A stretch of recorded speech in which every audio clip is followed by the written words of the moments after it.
Merdeka. Sekali lagi kita tahu bahwa Indonesia sudah merdeka 77 tahun. Tapi apakah hidup kita juga merdeka? Biarlah kita merdeka dari kutub. Saudara, dalam hidup ini ada dua zona, saudara. Ada zona kutub dan ada zona berkat. Kalau saudara hidup di zona berkat, maka hidup saudara pas. Apa artinya? Pas saudara pengen makan, ada orang yang ngasih. Pas saudara pengen menikah, ada orang yang jatuh cinta dengan saudara dan saudara cocok dengan dia. Saudara, kalau saudara sedang pengen pergi ke luar negeri, jalan-jalan, pas ada tiket promo dan saudara bisa membelinya dengan murah. Itu namanya pas. Saudara, itu namanya hidup dalam zona berkat. Bahkan kalau saudara belajar cuma satu halaman, pas itu yang keluar. Itulah hidup di dalam zona berkat. Tetapi kalau saudara hidup dalam zona kutub, namanya seluruh hidup saudara sial. Saudara, bagaimana mungkin seorang yang baru keluar dari rumah tersambar saudara dengan petir? Saudara, itu namanya sial. Saudara, saya melihat ada seseorang yang sedang melangsungkan pernikahan. Tiba-tiba saudara, pada waktu dia menuju tempat pernikahan, mobilnya ditabrak dan hancur semuanya. Itu sial namanya.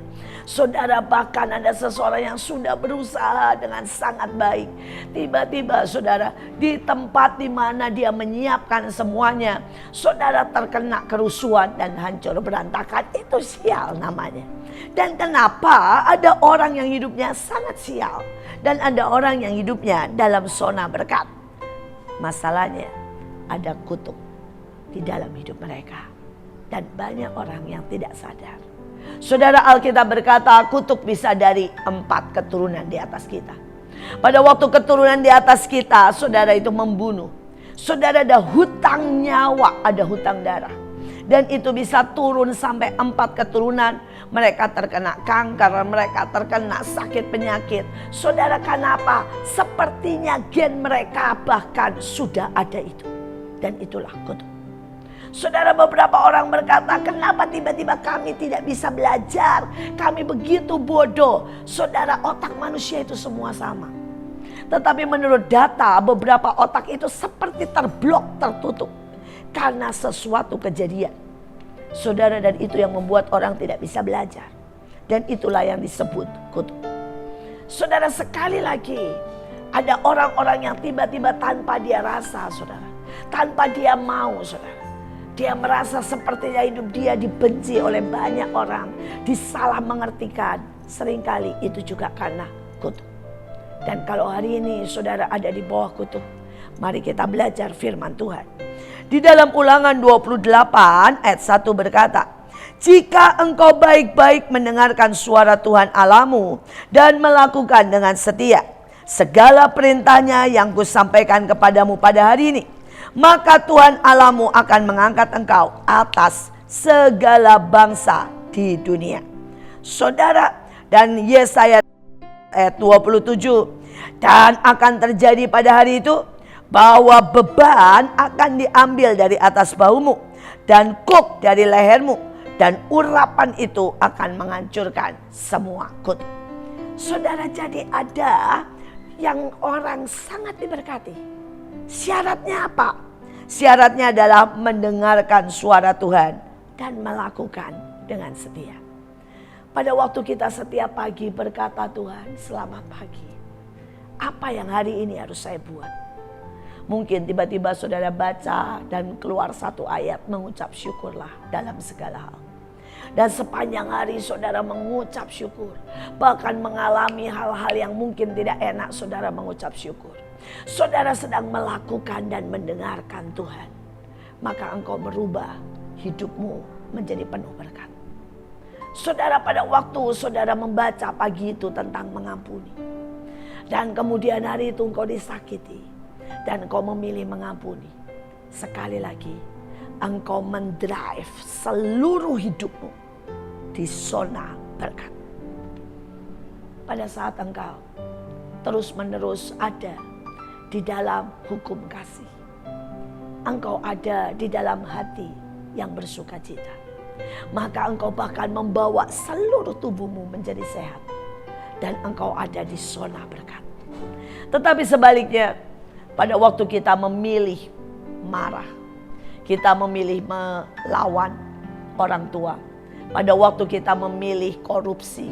Pada waktu kita milih mencuri.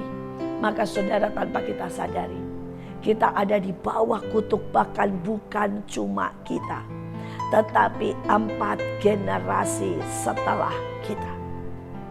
Tetapi Alkitab berkata ada jalan keluar. Sekalipun kita ada di bawah kutuk. Saudara, yang pertama dikatakan, saudara, bahwa beban itu akan diambil. Kuk itu akan dipatahkan. Kalau apa? Kalau kita mengaku dosa.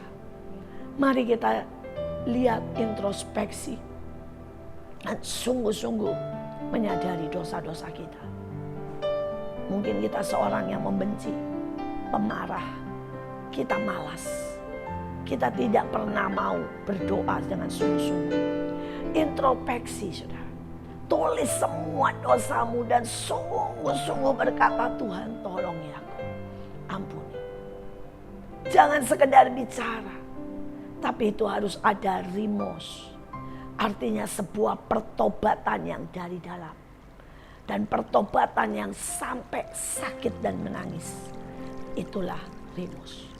Dan itulah yang menggerakkan hati Tuhan. Untuk membuat darahnya dicurahkan. Dan membuat engkau menjadi baru.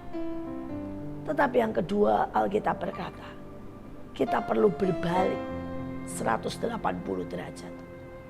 Kalau dulu pemarah, mari kita usahakan untuk tidak marah. Mulai memilih untuk sabar. Walaupun itu susah. Saudara, kalau dulu kita ini selalu beralasan dan malas, marilah kita selalu meningkatkan kerajinan kita. Dan kita tidak beralasan, tetapi kita bahkan mengaku setiap kesalahan kita. Mari kita berbalik 180 derajat. Maka kita akan mematahkan kutuk-kutuk dalam hidup kita. Tetapi Alkitab juga berkata, urapan mematahkan kutuk. Saudara, apa itu urapan? Urapan dari kata aslinya adalah digosok, diproses. Saudara, seperti kalau saudara mulai tidak bersih, maka orang akan mulai mengambil dan menggosoknya sampai bersih, saudara. Saudara, pada waktu pakaian, saudara ya, tidak licin, maka dengan setrika mulai digosok sampai licin. Saudara, jadi biarkan dirimu dididik oleh Tuhan. Itulah urapan. Biarkan Roh Kudus menjadi guru, menjadi pembimbing, menjadi figur yang mendidik kita, membenarkan kita, melatih kita, memproses kita. Saudara, dan itu membawa kita sekali lagi dari kutuk menjadi zona berkat. Ada satu kisah, walaupun ini tentang seekor kuda. Saudara, sekali waktu seorang petani melihat sekelompok kuda liar. Wah, saudara, berlari. Dan dia merusak tanaman. Saudara, merusak apa saja yang dilewati. Memakan, saudara, apa yang mereka lewati. Saudara, dan seorang petani berpikir, alangkah sayangnya kalau kuda-kuda ini dibiarkan atau ditembak mati karena kesalahan mereka. Saudara, maka petani itu mulai, saudara, mengejar kuda-kuda ini. Dan mulai, saudara, mengambil sebuah tali dan mengikatnya. Saudara, ada beberapa kuda tertangkap dan dimasukkan dalam sebuah pagar, saudara. Tetapi yang lain lari meninggalkan. Saudara, dan kuda-kuda yang di dalam ini, saudara ya, mulai coba didekati. Mulai coba, saudara, dipecut. Mulai coba diikat untuk belajar tenang. Saudara, dan beberapa kali teman-temannya itu datang dan seperti mengejek. Hei, kami bebas. Kami melakukan apa saja. Saudara, dan beberapa kuda rupanya tidak tahan melihat ejekan itu. Dan mereka mulai mendobrak pagar itu. Bahkan beberapa lari dan melompati pagar itu. Saudara, dan tinggal bersisa mungkin 2-3 ekor. Dan 2-3 ekor ini dididik. Sampai akhirnya dia menjadi kuda yang sangat baik. Kuda buat balapan. Kuda, saudara ya, buat tunggangan para pemimpin di kota itu. Tibalah musim dingin. Saudara, dan kuda-kuda yang di luar mulai menjadi sangat kedinginan. Dan makanan tidak ada. Saudara, tetapi kuda ini kuda yang dilatih.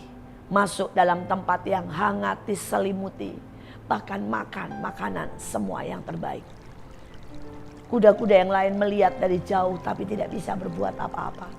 Dan bahkan pada waktu mereka mencoba masuk, mereka mencoba mencuri ladang-ladang, mereka tertembak. Karena dianggap menjadi kuda yang merusak. Hidup mereka berubah. Dan akhirnya kuda-kuda yang mau dididiklah, yang mengalami hidup yang terjamin dan sangat enak. Pilih hidupmu, ada di zona berkat atau ada di zona kutuk. Biarkan hidup kita dikuasai oleh Roh Kudus. Maka hidup kita akan mengalami sangat kebaikan, kebajikan, kemurahan seumur hidup kita dan selalu mengikuti kita. Berkat akan mengejar kita. Uang akan berlimpah. Kasih akan di sekitar kita. Itulah hidup di zona berkat. Tuhan Yesus memberkati.